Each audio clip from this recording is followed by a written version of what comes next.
अस्सलाम वालेकुम। This is Afar from standard capital securities. Fundamental analysis की सीरीज़ में आज हम प्राइस टू अर्निंग रेशो यानी पी रेशो के ऊपर बात करेंगे। पिछली वीडियो में हमने बुक वैल्यू और price to book value ratio के ऊपर बात की थी। आज हम प्राइस टू अर्निंग रेशो यानी पी रेशो के ऊपर बात करेंगे।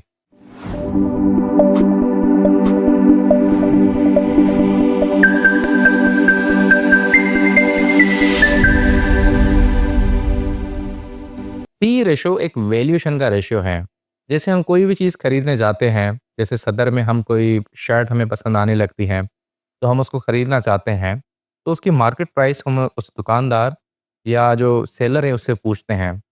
तो वो हमें कहता है कि ये जो शर्ट है, वो तकरीबन 2000 रुपए की है। अब हम अपने हिसाब से ये अंदाज़ा लगाते हैं कि 2000 रुपए शर्ट के लिए क्या ये ओवर प्राइस है कि इसकी 2000 मालियत नहीं है, ये कम होनी चाहिए या ये 2000 रुपए में ठीक है। तो हमारे हिसाब से फॉर एग्ज़ाम्पल हमें लगता है कि इसकी 2000 रुपए वैल्यू नहीं, बल्कि 1500 रुपए होनी चाहिए। तो ये हम उसकी फ़ेयर वैल्यू निकाल रहे होते हैं, यानी कि हम उसकी वैल्यूएशन निकाल रहे होते हैं। तो इस हिसाब से ये सौदा जो है वो 1500 रुपए से लेकर 2000 के बीच में कहीं न कहीं पे फ़िक्स हो जाएगा। लेकिन कोई भी चीज़ अगर 1500 रुपए वाली हो, उसको 2000 में लेना सरासर बेवकूफ़ी है। इसी वजह से स्टॉक मार्केट के अंदर क्योंकि यहाँ शेयर की प्राइस डिमांड एंड सप्लाई के हिसाब से ऊपर और नीचे होती रहती है, तो कभी-कभी कोई भी स्टॉक जो होता है, वो अपनी फेयर वैल्यू के हिसाब से बहुत ज़्यादा महँगा मिल रहा होता है। फॉर एग्ज़ाम्पल अगर किसी स्टॉक की जो प्राइस है, वो ₹100 चल रही है, तो उसकी फेयर वैल्यू निकालने के लिए आपको पी रेशियो काम आता है। क्योंकि यही आपको बताता है कि शेयर की प्राइस जो अभी स्टॉक मार्केट में ₹100 चल रही है, लेकिन इसकी एक्चुअल वैल्यू जो है वो ₹60 है। तो ₹60 वाला शेयर अगर आप ₹100 में खरीदते हैं, तो ये अक्लमंदी का फैसला नहीं हुआ। तो इसी वजह से हम जो है वो पी रेशियो को कैलकुलेट करते हैं और इस रेशियो की मदद से हम कभी-कभी ऐसा भी होता है जो ₹60 वाली चीज़ है, वो हमें ₹20, ₹25 या ₹30 में भी मिल जाती है। तो ये हमें अंडर वैल्यू का भी बता देता है कि कौन-सी कंपनी जो है वो अंडर वैल्यू है। एक चीज़ का ख़्याल रखेंगे सिर्फ़ पी रेशियो के ऊपर ही आप इन्वेस्टमेंट का डिसीज़न नहीं ले सकते। इसके अलावा और भी बहुत सी चीज़ें होती हैं, जो आपको कैलकुलेट करने के बाद तभी आप जो है वो कंपनी का अच्छे से एनालाइज़ कर सकते हैं। तो सिर्फ़ और सिर्फ़ पी रेशियो के ऊपर डिपेंड ना रहें, कभी-कभी जो ये आपको मिसगाइड भी कर सकता है। अच्छा तो अब बात करते हैं पी रेशियो को कैलकुलेट करने की, कि पी रेशियो कैसे कैलकुलेट किया जाता है। देखें पी रेशियो का फ़ॉर्मूला है करंट शेयर प्राइस यानी जो स्टॉक मार्केट में शेयर की प्राइस अभी चल रही है, उसको हम डिवाइड करते हैं कंपनी की ईपीएस से, यानी कि एक शेयर के बदले में कंपनी कितने रुपए कमा रही है। तो ये पी रेशियो का फ़ॉर्मूला सिंपल सिंपल सा आ गया। करंट शेयर प्राइस वो तो आपको स्टॉक मार्केट से उसी वक़्त पता चल जाती है, लेकिन ईपीएस को कैलकुलेट करने का फ़ॉर्मूला भी मैं आपको बता देता हूँ। ईपीएस को कैलकुलेट करने के लिए कंपनी ने एक टाइम पीरियड के अंदर यानी 1 साल या 1 क्वार्टर में जितना प्रॉफ़िट कमाया है, जिसको नेट प्रॉफ़िट कहते हैं, उसको हम डिवाइड करते हैं कंपनी के टोटल नंबर ऑफ शेयर्स के साथ। तो हमें अर्निंग पर शेयर यानी 1 शेयर के बदले में कंपनी ने कितने पैसे कमाए हैं, कितने रुपए कमाए हैं, वो निकल के आ जाता है। आपकी आसानी के लिए इसको और प्रैक्टिकली कैलकुलेट करके देखते हैं।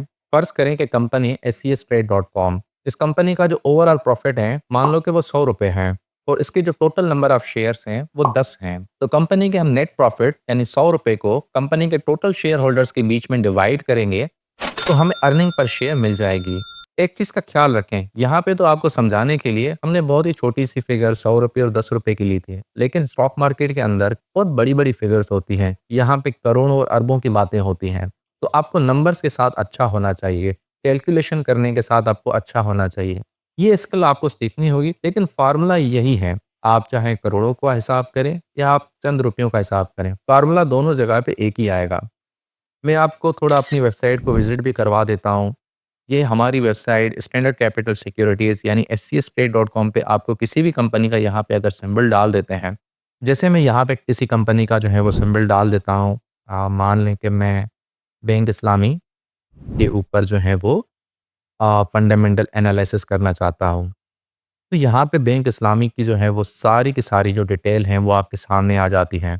कंपनी का स्टॉक प्राइस क्या चल रहा है, इसके अंदर वॉल्यूम कितना है, मार्केट कैपिटलाइज़ेशन कितनी है और फ्री फ्लोट कितने शेयर्स हैं, इसके total number of shares, face value यहाँ पे कम से कम जो है वो 100 से ज़्यादा जो है वो आपको रेशोज़ हमारी वेबसाइट पे बआसानी मिल जाते हैं। जितनी भी स्टॉक मार्केट के अंदर कंपनीज़ लिस्टेड हैं, उन सब के यहाँ पे रेशोज़ आपको आसानी मिल जाते हैं, आपको खुद से कैलकुलेट करने की कोई ख़ास ज़रूरत नहीं होती है।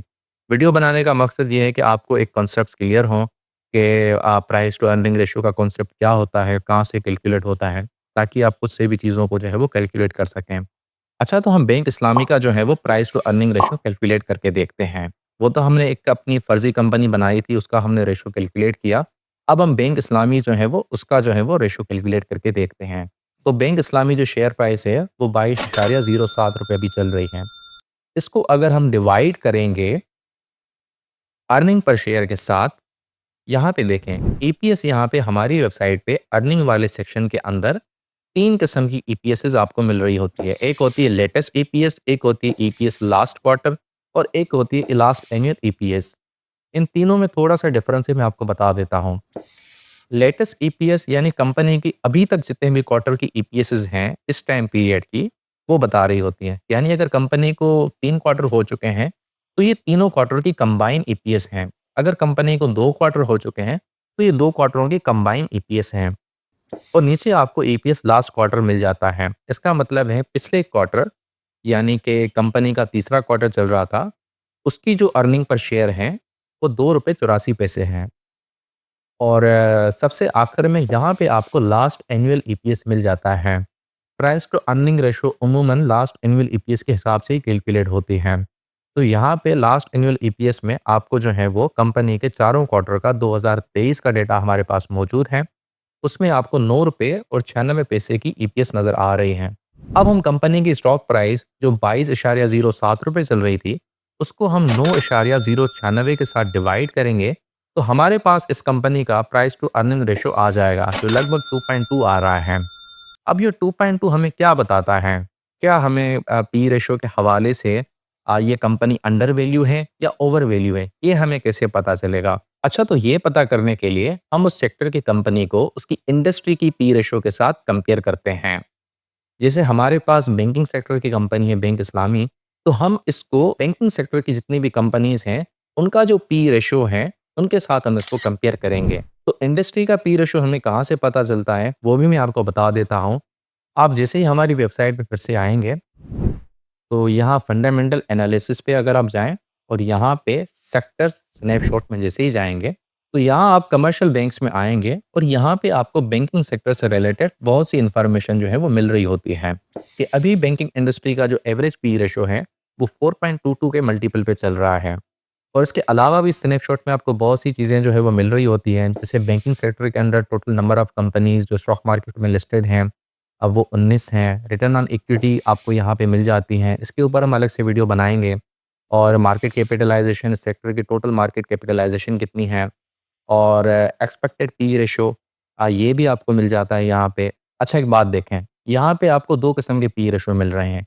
एक पी रेशियो है जो यहाँ पर है based on last annual EPS और एक पी रेशियो है जो यहाँ पर है based on latest annual EPS. ये एक्सपेक्टेड होता है। अब इसका मैं आपको बता देता हूँ।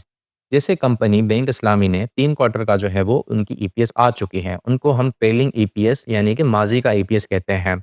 और चौथे क्वार्टर की जो ईपीएस वो अभी तक कंपनी का आया नहीं है। लेकिन वो हम यहाँ पे हमारे रिसर्च डिपार्टमेंट जो है वो उसको एनालाइज़ करते हैं, उसको फोरकास्ट करते हैं। तो फोरकास्ट करने के बाद एक्सपेक्टेड पी रेशियो इस इंडस्ट्री का हमारे पास 3.88 निकल के आता है। अभी हम जैसे ही नीचे आएँगे तो यहाँ पे सारी बैंकिंग सेक्टर की कंपनीज़ मौजूद हैं। जैसे हम यहाँ पे पी रेशो के हवाले से देखते हैं, तो यहाँ पे जो कंपनी है, एक चीज़ का ख़्याल रखें, यहाँ पे 4.22 ये एक तरह का जो है वो हमारे पास पिवट पॉइंट है।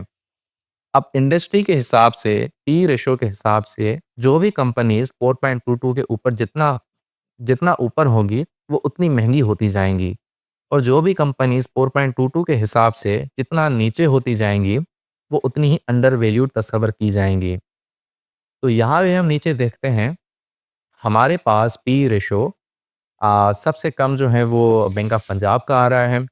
अस्करी बैंक का आ रहा है 1.99, बैंक इस्लामी का आ रहा है 2.02, नेशनल बैंक का आ रहा है 2.47, बैंक अल-फलाह का आ रहा है 2.90, अलाइड बैंक का आ रहा है 3.22, बैंक अल हबीब का आ रहा है 3.34 और हबीब बैंक का आ रहा है 3.46 और फैसल बैंक का आ रहा है 3.65 और बैंक ऑफ खैबर का भी जो है वो लगभग हमारे जो है वो बैंक ऑफ खैबर, जेस बैंक, स्टैंडर्ड चार्टर्ड, ये जितने भी रेशियोज़ हैं, ये नियर ऑफ है हमारी इंडस्ट्री की जो है वो average price to earning ratio के। और इसके ऊपर जितने भी जो है वो कंपनीज़ हैं, जैसे एमसीबी, मीज़ान बैंक, हबीब मेट्रोपॉलिटन, यूनाइटेड बैंक और सुनहरी बैंक, इनका जो पी रेशियो है वो 8.57 तक चला जाता है। तो पी रेशियो के हिसाब से इसको इंडस्ट्री के अगर हम एवरेज रेशियो के साथ इसको कंपेयर कर रहे हैं, तो ये स्टॉक हमें महँगा मिल रहा है। एक चीज़ का ख़्याल रखें, पी रेशियो हमें इनसाइट दे देता है, लेकिन ये कंप्लीटली आपको फंडामेंटल एनालिसिस का पार्ट नहीं है। यानी इसके अलावा भी और बहुत सी चीज़ें होती हैं जो आपको कंपनी को एनालाइज़ करने में मदद देती हैं। और पी रेशियो यकीनन अकेला जो है वो आपको ये नहीं बताता कि ये कंपनी अंडर वैल्यू है या ओवर वैल्यू है। उसके साथ बहुत से अलग-अलग रेशियोज़ होते हैं, वो आपको देखने होते हैं। तो हम यहाँ पे आपको फंडामेंटल एनालिसिस करना सिखा रहे हैं, कि फंडामेंटल एनालाइज़ कैसे किया जाता है स्टॉक्स को। हम आपको यहाँ पे बिल्कुल भी ये नहीं बता रहे कि कौन-सी कंपनी जो है वो बुरी है, कौन-सी कंपनी के अंदर इन्वेस्टमेंट करनी चाहिए या नहीं। ये आपका खुद का फ़ैसला होता है। हमारा मकसद आपको इतना स्किलफुल करना है कि आप फंडामेंटल एनालिसिस और टेक्निकल एनालिसिस दोनों जो है वो अच्छी तरह से सीख सकें और अपनी हिसाब से जो है वो डिसीजन मेकिंग कर सकें। अच्छा, एक और चीज़ मैं आपको यहाँ पे बताता चलूँ, यहाँ पे स्लिक बैंक जो है, यहाँ पे इसका पी रेशियो नहीं आ रहा। आप देखेंगे तो यहाँ पे आ रहा है एनएएन। कोडिंग की ज़बान में तो इसको नॉट अ नंबर कहते हैं, लेकिन मैं आपको आसान करके समझाता हूँ। देखो, पी रेशियो जो होता है, वो प्राइस टू अर्निंग रेशियो है। यानी अगर किसी कंपनी ने अर्निंग की होगी, तभी आप उसका पी रेशियो कैलकुलेट कर सकते हैं। लेकिन अगर किसी कंपनी ने किसी पर्टिकुलर पीरियड के अंदर लॉस डिक्लेयर किया है, तो उसका पी रेशियो नहीं आएगा, क्योंकि हम यहाँ पे P ratio, price to earning ratio calculate करने आए हैं, ना कि प्राइस टू लॉस रेशियो। और प्राइस टू लॉस रेशियो किसी किस्म का रेशियो ही नहीं है, क्योंकि हम ये देखने आते हैं कि हम कितने पैसे लगा रहे हैं तो कंपनी मुनाफा करेगी। ये नहीं देखने आ रहे होते कि कितने पैसे लगाएंगे और कंपनी जो है वो घाटा करेगी या नुकसान करेगी। तो इसी वजह से स्लिक बैंक में यकीनन जो है इसकी ईपीएस नहीं होगी। यहाँ पे इस कंपनी ने जो है वो लॉस डिक्लेयर किया है, इसी वजह से जो है वो इसका पी रेशियो निकल नहीं रहा। तो यहाँ पे कहीं पे भी आप एन देखें, इसका यकीनन ये मतलब होता है कि कंपनी ने लॉस डिक्लेयर किया है। ये किसी भी किस्म का जो है हमारी वेबसाइट में या आपकी ब्रोकर की वेबसाइट में ग्लिच नहीं होती। ये जो है वो कंपनी का लॉस डिक्लेयर कर रही होती है। स्लिक बैंक का मैं आपको दिखा देता हूँ, आपकी आसानी के लिए। ये कंपनी की स्टॉक प्राइस चल रही है और यहाँ पे जैसे ही हम कंपनी के अर्निंग्स वाले सेक्शन में आएँगे, तो कंपनी की जितनी भी ईपीएसेस हैं, वो लॉसेस में हैं। आपके पास लेटेस्ट ईपीएस भी जो है वो तकरीबन 2021 के फोर्थ क्वार्टर की आ रही है, वो लॉस में शो हो रही है। तो इसी वजह से सिलिक बैंक का प्राइस टू अर्निंग रेशियो यानी पी रेशियो नहीं निकल रहा और वेबसाइट के अंदर आपको एक एरर शो कर रहा है। तो उम्मीद है आपको ये वीडियो बहुत ही अच्छे से समझ में आ गई होगी। मैंने प्राइस टू अर्निंग रेशियो के ऊपर आपको कंप्लीट एक डिटेल बता दी है। अगेन मैं आपको ये चीज़ समझाता चलूँ कि फंडामेंटल सीरीज़ का मकसद आपको जो है वो फाइनेंशियली अवेयर करना है, कि फंडामेंटल एनालिसिस कैसे करें। हम यहाँ पे किसी भी कंपनी की जो है वो बाय एंड सेल कॉल नहीं देते कि कौन सी कंपनी बुरी है या कौन सी कंपनी सही परफॉर्म नहीं कर रही। और टेक्निकल एनालिसिस का भी हमने जो नई सीरीज़ स्टार्ट की हुई है, उसका भी मकसद यही है कि हम आपको टेक्निकल एनालिसिस सिखाएँ। हम टेक्निकल एनालिसिस को प्रमोट कर रहे हैं, ना कि ट्रेडिंग को। तो आप दोनों तरह की चीज़ें सीखें, ये स्किल्स हैं।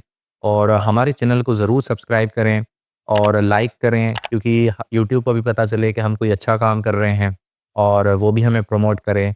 तो मिलते हैं अगली वीडियो में, आप हमारे साथ जुड़े रहें। हमने रेशो से स्टार्ट किया है, लेकिन आहिस्ता-आहिस्ता जो है हमारा टारगेट जो है वो कंपनी एनालिसिस तक, या सिक्योरिटीज़ एनालिसिस तक जाएगा। तो जुड़े रहिए हमारे साथ, मिलते हैं अगली वीडियो में। तब तक के लिए अल्लाह हाफ़िज़। For more details, call us today at 111-111-721. Open an account with Standard Capital Securities.